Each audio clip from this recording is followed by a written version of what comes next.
Hey guys, welcome to Teen Entertainment Network, or TEN. I'm Josh, and today I am chatting it up with Santana Dempsey. If you are fans of HBO's The Newsroom or DirecTV's Kingdom, then you know who she is. She will be starring in a Lifetime movie, Shaker Point, with Corbin Blue and Romeo. Thanks Santana for joining us today. How's it going? Pretty good. Good morning. How are you doing? I'm great. So for those who don't know you, how would you describe yourself? Ooh, how would I describe myself? Energetic, vivacious, really soulful, and I like to have fun. Yeah, I like Soulful. That's my favorite one of yours. Yeah, me too, actually. I am pretty soulful. Yeah, sweet. If you don't mind me asking, what is your ethnicity? Yeah, I'm actually mixed race. I'm half white, and then my birth father, I'm adopted, so we don't know the exact identity of my birth father, but we know he was some kind of Afro-Caribbean, so black and Latin is what I'm assuming. Wow, that's Yeah. beautiful. Where are you originally from? So I was originally born in Dallas, Texas, and then I was adopted, and somehow I got moved to Missouri. Hmm. I don't know how.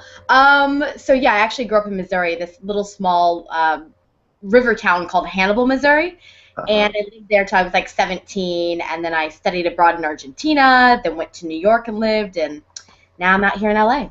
Oh, okay. So you went to New York, from New York to LA, right? Yeah, yeah, yep. I made the move. I went, yeah, from Missouri to New York, New York to LA. Wow. So, did this move like help your career, the New York to LA? It did. You know, it was challenging, I guess. I mean, it's helped. I've been here for just at 3 years, but the first year and a half was probably my hardest year I've ever had in my career. I was making a living as an actor in New York. I was doing a lot of commercials, which national commercials, which bring in a lot of money, and then a lot of theater and some soap opera work. So I was Wow. really established there. So I kind of just one day woke up in, I think it was like 2011, this horrible winter, and I was like, I don't want to be here anymore. And I kind of just packed up within those 6 months and left for LA by myself. And I think the issue is that I didn't realize how different the business was out here, one. And then two, I wasn't quite prepared of, because I didn't have any network or support system or community. So that first year trying to find my way, and it's a really big city, Los Angeles. It's not like New York where everything's so contained. I had a hard time making friends. I had a hard time finding work.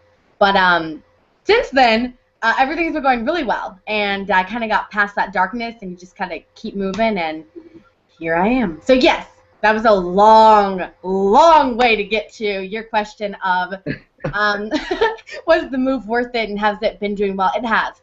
I'm really happy here. Hmm. Well, yeah, I liked how you explained it. So, I was like, um, that was just a long way of getting to that, but no, it's totally fine. So, I take it from that you would choose LA over New York if you had to right? pick. If ooh, I don't think I can answer that. I don't know. I will say this. Right now, where I am in my life, I'm really content with living in Los Angeles and being an actor in Los Angeles. Though my heart will always be in New York.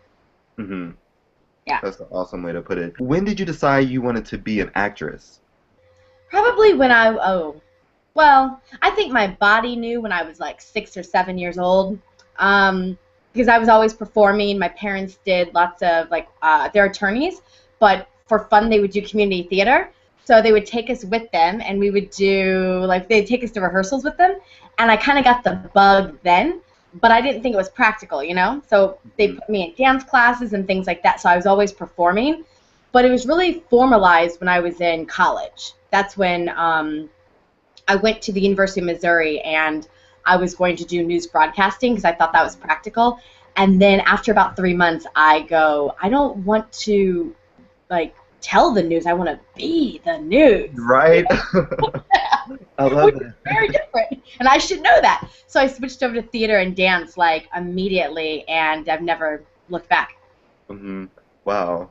That's an awesome way to put it. Like, I want to be the news, right? I want to be the news. Yeah.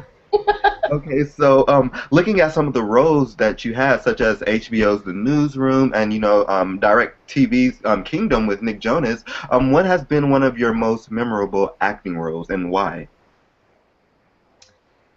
You know what it is? And it's nothing, only like a small group of people are going to know this, but it's my one woman show called The Other Box. Oh, okay. Yeah, if I had any, it would probably my own work. Being in front of a theater filled with people to listen to your story and to get up there and to perform, um, it was one of the most magical experiences of my career. Um, I don't have words for it. If we're talking about something like TV wise, I would have to say my upcoming movie called Shaker Point. Right. Um, that was I was with I was just with so many stars that I grew up with and that I just couldn't believe I was around. I was so honored to be a part of that. And my character is so fun and crazy, and I was really happy to be able to give her a voice. Yeah. So can you tell us more about your character in Shaker Point? Yeah, so her name is Harlow Gilman. She's this 17, 18-year-old like tech-savvy nerdist, which I've already told people a nerdist is a cool nerd, okay? They're the ones that like are the Comic-Con nerds, okay? You know, that Right. dress funky, but it's That's because they love me. comic That's books. me. Yeah, they love anime. They love anything that is kind of sci-fi. So she's very smart, kind of too smart for high school. So she is really big in computers, and she decodes a hard drive that incriminates basically who the murderer is in the whole film. So she's really funny. She's a comedic relief. She is. I love her. I love her. Yeah, She's she just a sounds. great character because it's a drama. It's a heavy drama. It's a murder mystery, a love story, the corruption of the church, and my character kind of comes in and offers some comedic relief. Wow. Yeah, it sounds really, really interesting. Yeah, you Um, should see it. so what like does it have a date yet? I believe the date is February 15th on Lifetime is when it premieres. It's February. after Whitney Houston's biopic. Wow. Okay. Yeah, they're really excited. Yeah, that's gonna be a great night.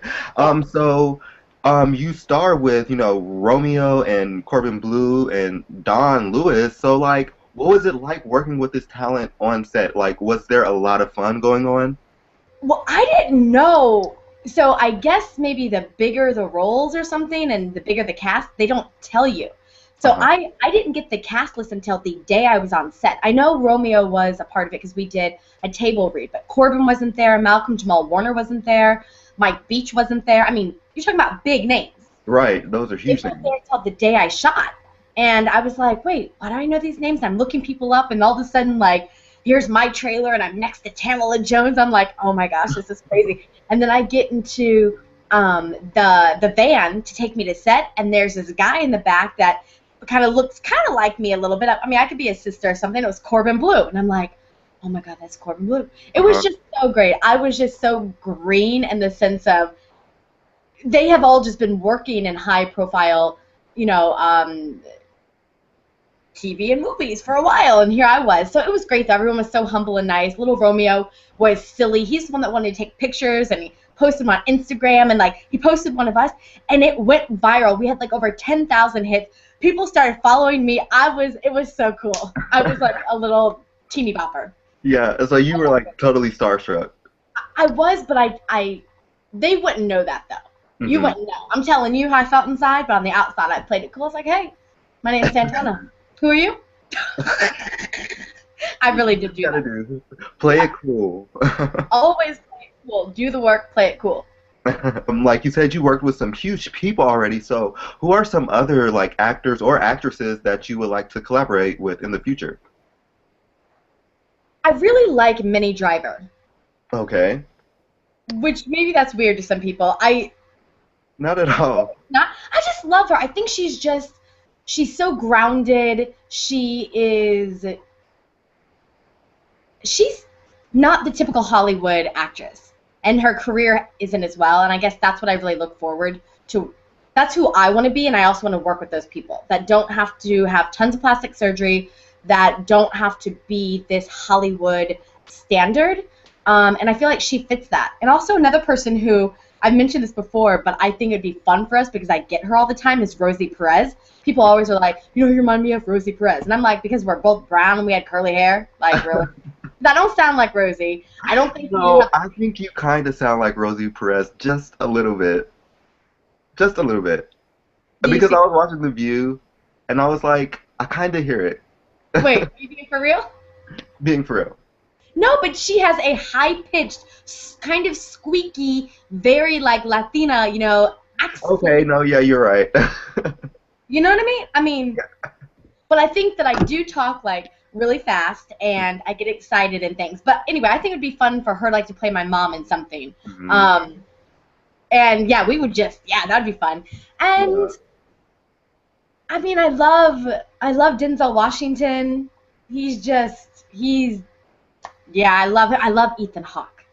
I Okay. would love because again, these are people who do movies that I love, and they're more independent and raw, and he's just beautiful. I know he's getting older now, and in his prime too, he still looks good. All right.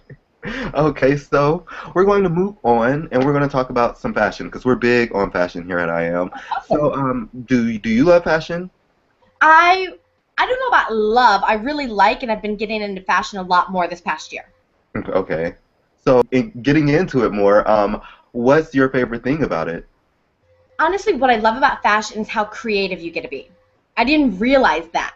I like taking risks in my daily life, and I didn't know that you could do that with fashion or like that was kind of a cool thing. So I love that it's an art form in itself and that it's an expression of who you are day to day. Like I can be different right now compared to night, and that's really my style. That's my fashion, which transcends that. So that's what I love about fashion.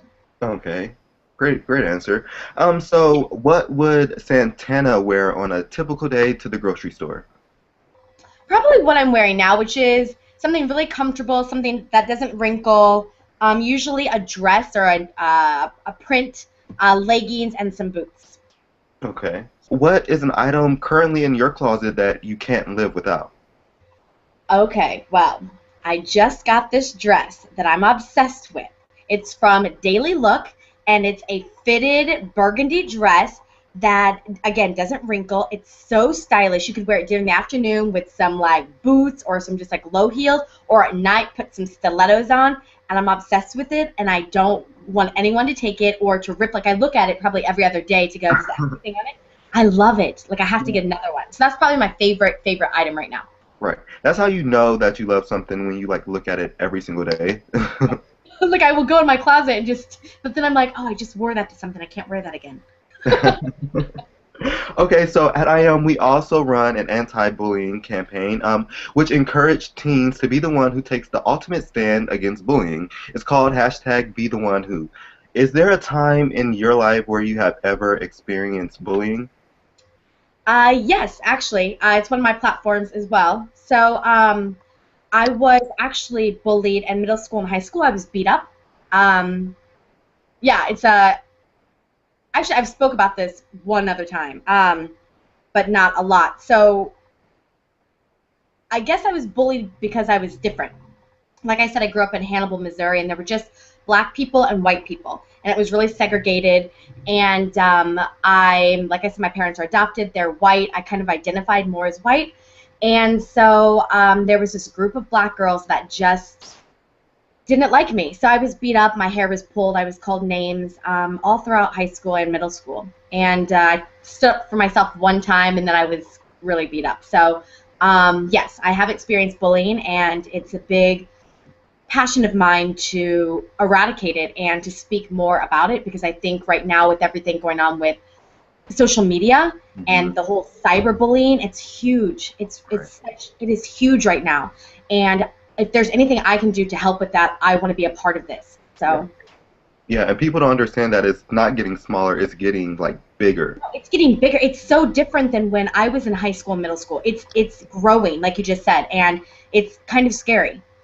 Yeah, it's really scary. So, what is your advice to teens or just people in general currently in a bullying situation? Number one thing is tell someone.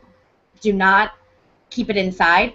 Tell someone though that you trust and that you think could Well, first tell someone and then tell an adult. Get some kind of adult that you trust, either a parent, a teacher, anyone that you trust. Tell them what's going on and then ask them, what can I do? Because I think silence is what breeds this horrible feeling inside and leads to some drastic things that kids that have been bullied, feel that there's no way out, and they take some drastic measures. So tell someone that you trust. Great advice.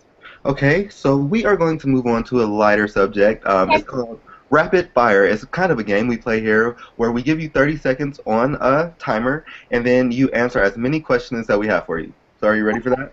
Oh my gosh! Okay, cool. This is cool. I've never done it. Okay, I'm excited. 30 seconds. Okay. Okay. All right, and we're starting now. Favorite TV show right now? Twisted. Okay, what is your favorite thing to do in your free time? Oh, hike. All-time favorite movie? Dancing with the Wolves. Dancing with the Wolves. Dancing with the Wolves. That's not my favorite. Okay. Favorite song? Oh my gosh. Well, I don't know. Funhouse. Pink. Funhouse. Okay, dream role. Ooh, my own TV show. The lead of my own TV show where I get to play a fun, sexy villain. All right, and that is the 30 seconds. I think you did good. I don't even know what I said because my dream role, I don't even know. Villain? Okay, you said Twisted. I do not know why I said that. I You said have Twisted. no idea. And Dancing, is it called Dancing with the Wolves? Is that movie? I don't know. I've never heard of it. I know the U2 song Dancing with the Wolves. Yeah, so just for your viewers, I have no idea why I said some of these things, okay? They just popped in my head. Okay, but you said, I think it's interesting that you said dream role favorite your own TV show, right? Yeah. Really? What would it be about? I know, that's why I said the villain thing, which is kind of weird. I think it would be something in the vein of, like, Ugly Betty, in the sense of, like, I love playing the characters that are, again, how we just talked about bullying, the ones that are not accepted. Mm-hmm. Not quite accepted in the mainstream society, but you fall in love with them. They're so charismatic and they have so much to offer. And I want it to be a comedy, but also like they're called dramedies. Have you heard of that? A dramedy? Yeah. So I want it to be more like a dramedy.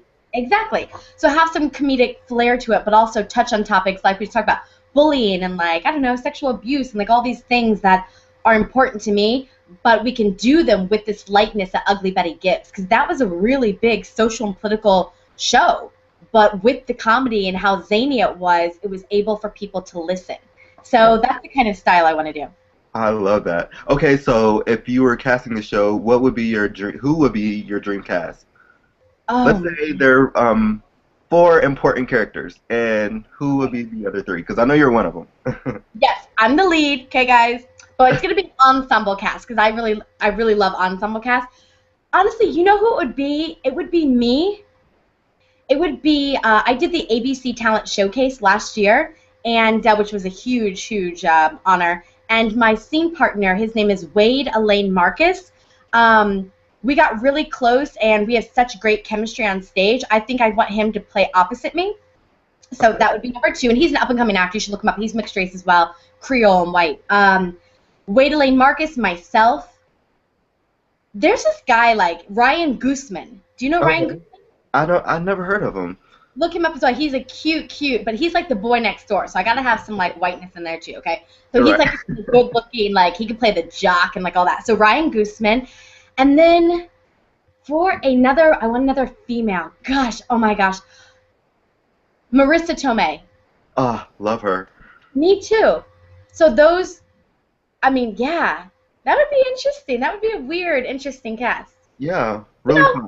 Can I take Ryan out? I don't want Ryan in there anymore. Okay, so we're booting him out.